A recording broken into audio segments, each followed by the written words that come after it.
Wa syurutuhu, yang berikutnya adalah syarat-syarat mandi. Yang pertama ma'un mutlak, menggunakan air mutlak. Ya, juga ini sudah dibahas di bab wudu nih. Air mutlak itu apa? Yang pasti air mutlak itu adalah air yang suci dan mensucikan. Yang kedua wa ada muhailin, tidak ada penghalang air. Tidak ada penghalang air datang ke kulit. Ya. Tidak ada yang menghalangi air datangnya ke kulit. Kemudian yang berikutnya adalah wala mughayyirun lil ma'al udwi. Tidak ada yang dapat merubah air yang terdapat pada anggota badan. Ya, kalau misalnya tadi yang menghalangi tidak ada, misalnya cat, misalnya juga sisik ikan. Kadang-kadang sisik ikan tuh nggak kelihatan tuh, tahu-tahu habis kering baru melotok. Ya.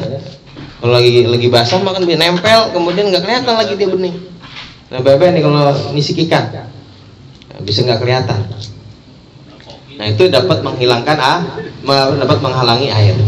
Kemudian misalnya yang berikutnya adalah hal-hal yang dapat merubah warna air ataupun sifat-sifat air. Misalnya apa? Misalnya ada tinta, kan begitu kita siram tintanya jadi luntur tuh.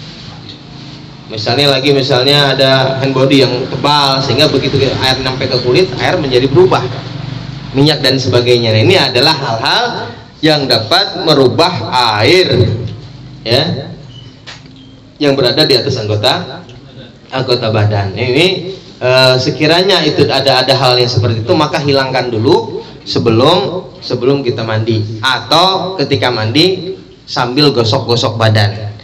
Artinya kalau ada hal yang seperti ini, maka tidak cukup satu kali basuhan. Sebetulnya kan mandi itu cukup satu kali basuhan. Tapi kalau ada hal yang dapat merubah air, maka tidak cukup satu kali basuhan. Perlu basuhan yang kedua. Gitu ya. Assalamualaikum teman-teman, berjumpa lagi dengan saya di sini di channel Bang Mo.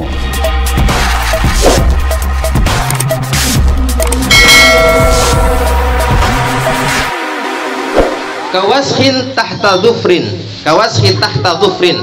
seperti kotoran yang di bawah kuku, ya, seperti kotoran yang di bawah kuku ini, ya, selama itu tidak tidak sulit untuk menghilangkan, maka hilangkan. Apalagi lagi mandi, kalau mandi kan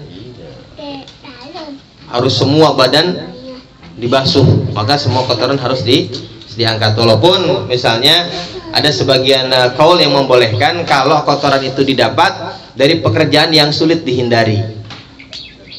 Ya, misalnya ada orang yang pekerjaannya bikin adonan mulu. Ya, mau wudhu biasanya dibersihin, tapi kadang-kadang suka ada aja yang nyelip. Nah, itu yang begitu maafu, karena sulitnya, yang begitu sulit. Ya, karena sulitnya itu dimaafu yang seperti itu. Ya, kalau pekerjaannya itu memang mengharuskan seperti itu. Misalnya juga petani, ya bagaimana dibersih, sebagaimana bersihnya juga tetap aja kan. Ya, ada aja tuh yang nyelip-nyelip.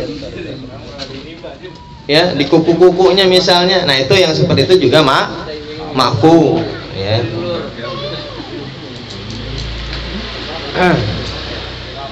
Wa kaza'faron, ini seperti juga kaza'faron, seperti minyak za'faron. Artinya ini satu gambaran saja ya. Za'faron itu minyak wangi.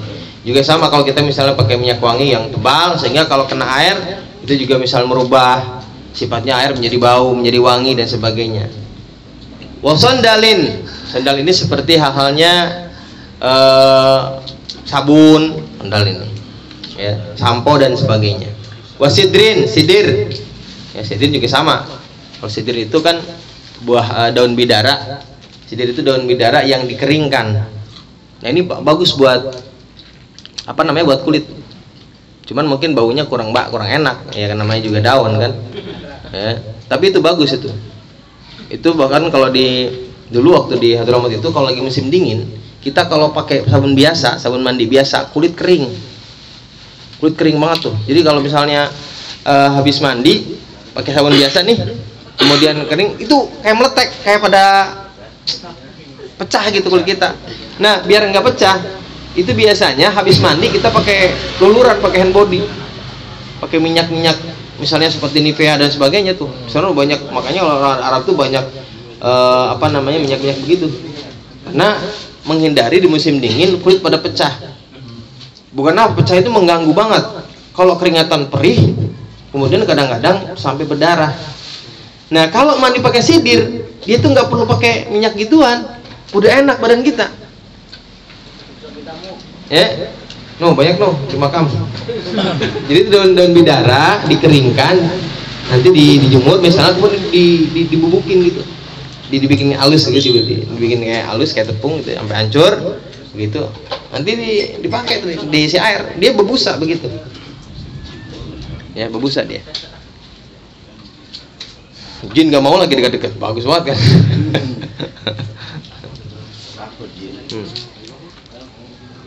Kemudian syarat yang berikutnya adalah wajar yurulma alaihi, kemudian mengalirkan air pada anggota tubuhnya, gitu ya. Itu adalah syarat-syarat mandi.